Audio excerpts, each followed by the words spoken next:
my shop. Today I think we're going to do a little bit of an interesting project. A friend of mine gave me this rolling pin to fix. Basically the other handle came off. Now this rolling pin is very important to him, and this is why I really love woodworking. This was his grandmother's rolling pin and he inherited it.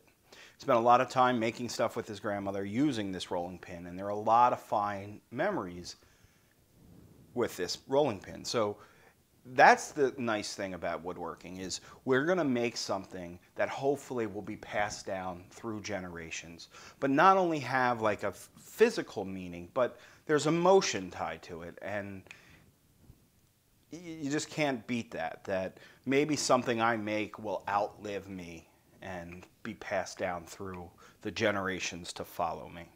So I think what we're going to do today is we're going to go ahead and fix his rolling pin. The end came off, it broke off, so we're going to have to drill this out and make a new piece for it to hold this on. Should be an interesting fix. We should be able to do it no problem. But another thing I think we're going to do is I went ahead and got some maple. And I have, some chunks of maple, some wood, and we're going to make a family heirloom for somebody else. So I think it's going to be a nice addition. So not only are we going to repair something that was old, but we're going to make a new one, and we're going to give it to somebody else so they can pass it on.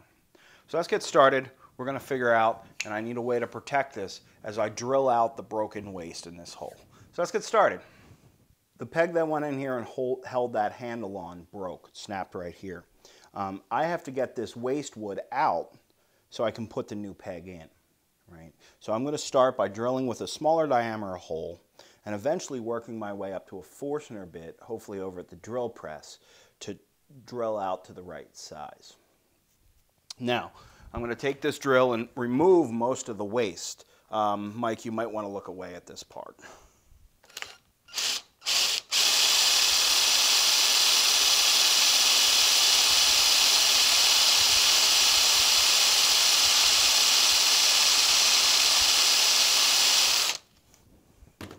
The weird thing is, as I drill that hole out, I actually smell like pie. I don't know if there was dough in there or something, but it smells good.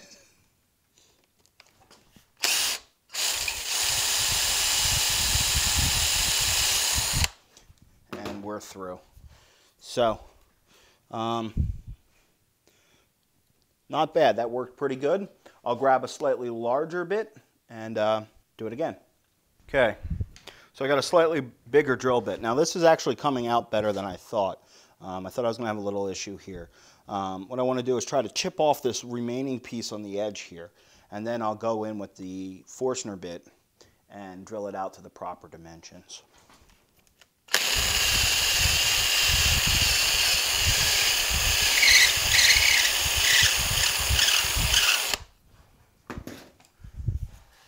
That's good. Okay, so right around this lip here, there's some wood. And what I'm doing is I'm just picking it out just enough where I can get, there we go, where I can get a Forstner bit in to drill this out better. Okay.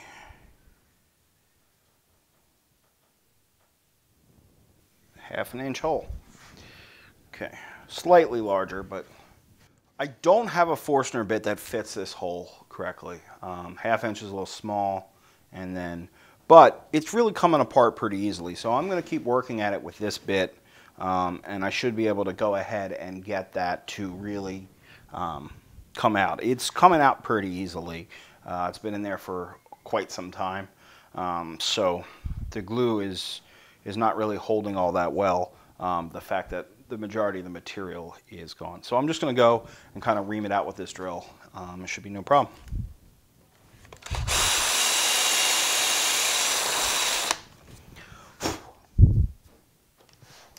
Yep. There we go.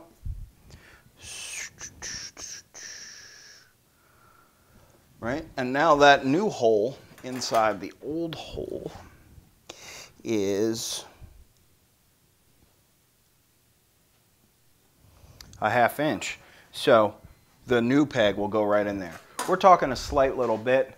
It'll hold in nicely. It goes deep into the drill press, or deep into the piece. Goes far down. There's a lot of glue surface. It'll hold nicely, and I'm thinking epoxying it anyway. This will be around a lot of moisture, so a good modern epoxy will hold that in real well. Okay, now that this is pretty much cleaned out, we can go over to the lathe and turn out a new piece.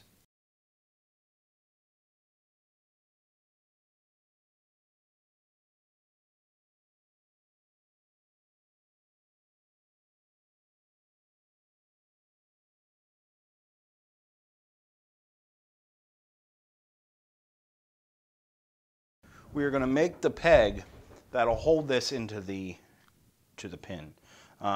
Needs to be just a little under 5 inches long. We have to account for not only this length, the end, a little bit of play, but what has to go into the rolling pin. So this is a pretty nice piece of maple. It's a little damp. That's okay though. It's not too bad. I can feel the moisture. We are roughly getting some grain tear out and stuff, but that's just a rough turn. We'll come in with a skew and smooth it up. And I think I'll do that next.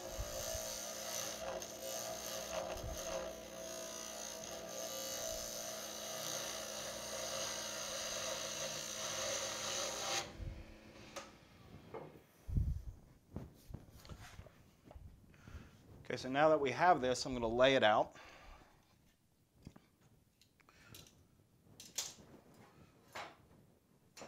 We need 5 inches.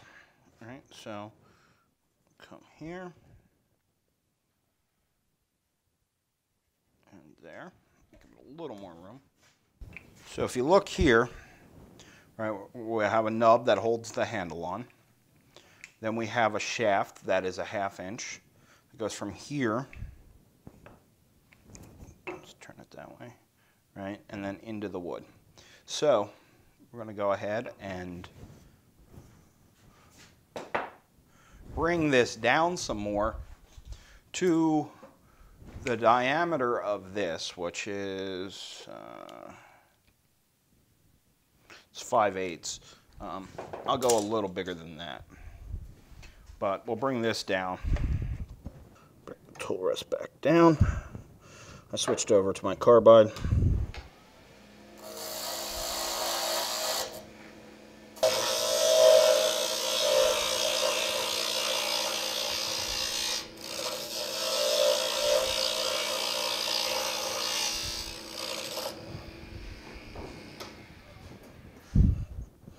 Okay, so we have that turned down, right?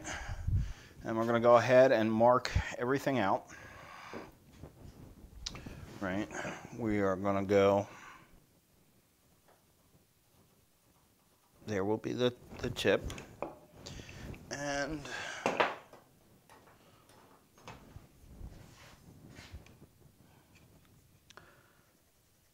five inches right to there.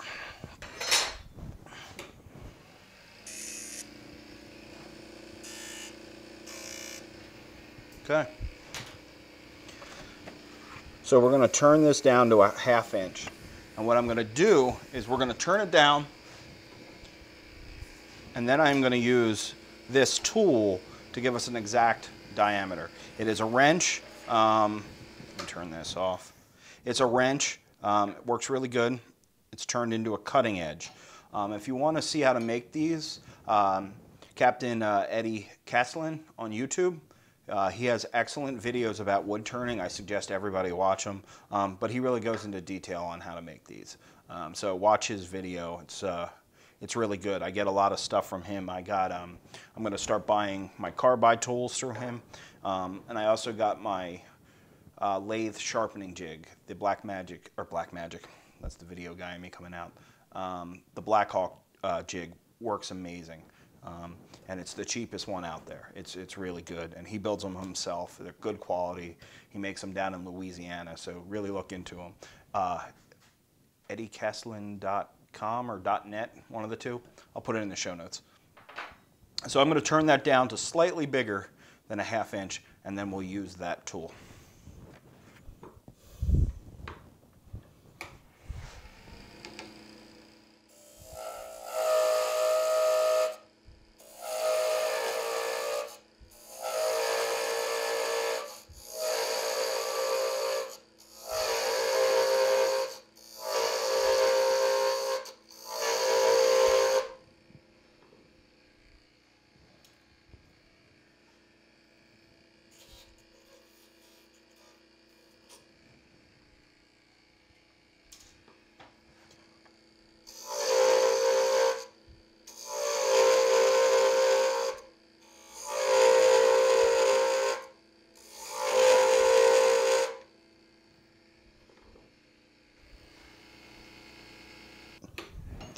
Okay.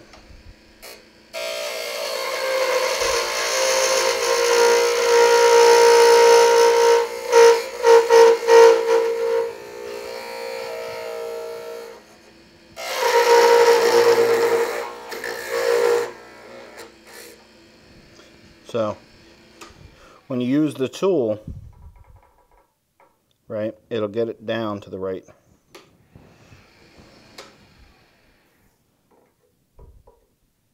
I think I got to turn this down a little.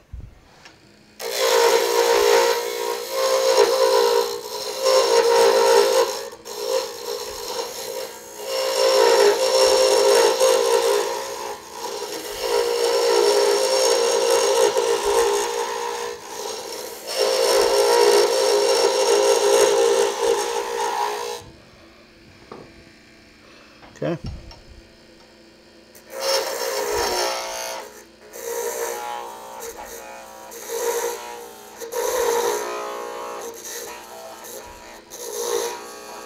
But I'm basically just using this tool to bring it down to its final dimension.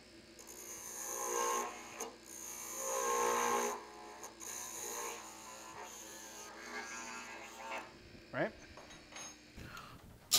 Okay, my good gauge works. And we're at a 1/2 inch. A little sanding and I'll get that right into place. So, put some of these shavings on the floor.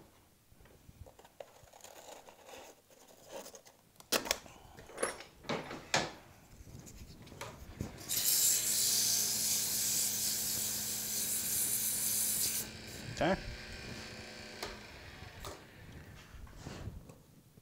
And there we go. We're actually really perfect there. That's good. It's a little thicker down in here, but that's okay. That's fine. That's where the handle will be. That's a good thing.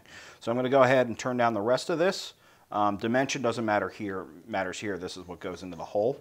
So I'm going to turn down the rest of this, and we're going to form the button on the end, and then we can separate it. I'll just saw this end off then.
Diamond tool.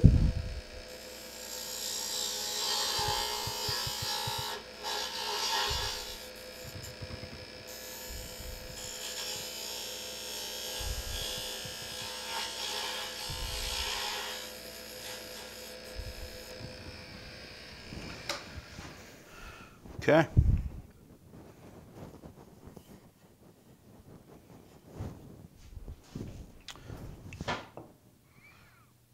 Size is pretty good. It's a little bigger on this side, but I want it that way. The original would have been that way. It's just this kind of broken off, pieces have chipped off over the years.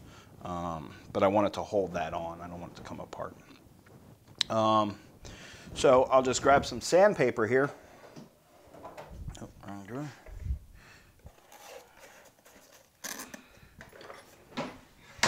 Do a rough sanding. Turn the speed down. Okay. So what I am going to do is I'm going to put a little finish on it, and I'm going to use a food safe finish. My normal food safe finish is just mineral oil. You can pick it up at any drugstore, supermarket. It's usually in the health and beauty aids section. Don't drink it, it is a laxative. But it will protect the wood, and it is food safe, as well as it won't go rancid over time like an olive wood oil might or a vegetable oil. So you're better off using something like that. Apply it with a paper towel.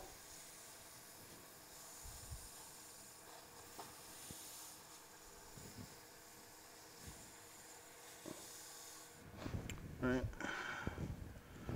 Make sure I don't go too far to where I have to glue.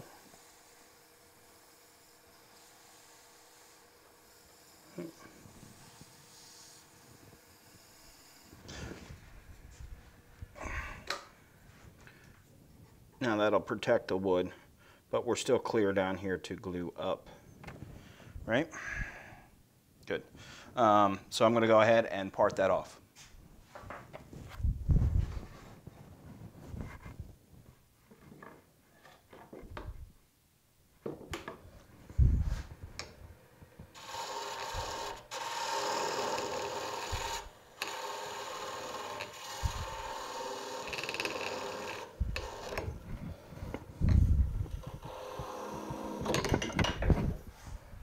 There we go. I'll sand that up by hand, put a little finish on it, and cut this end off.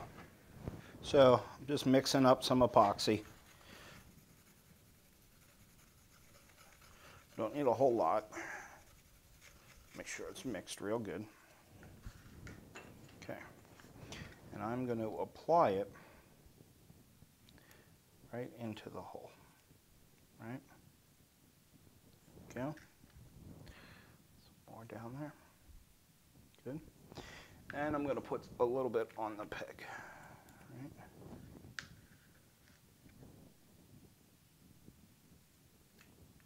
Right. Right. Okay. So I protected the thing in my vise, and now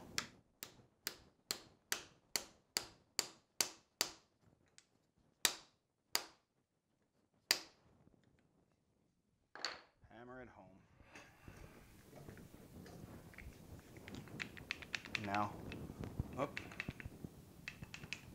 we have both ends on there, and both are fixed. Now this doesn't match right away, but this has gotten this color over many years of dough and oil and egg, and it's beautiful color. Same wood, but it'll eventually get there. I'll put another coat of oil on the end. But it works. It works, and I'm sure he'll be pleased. So next, we'll go ahead and we'll make a new one.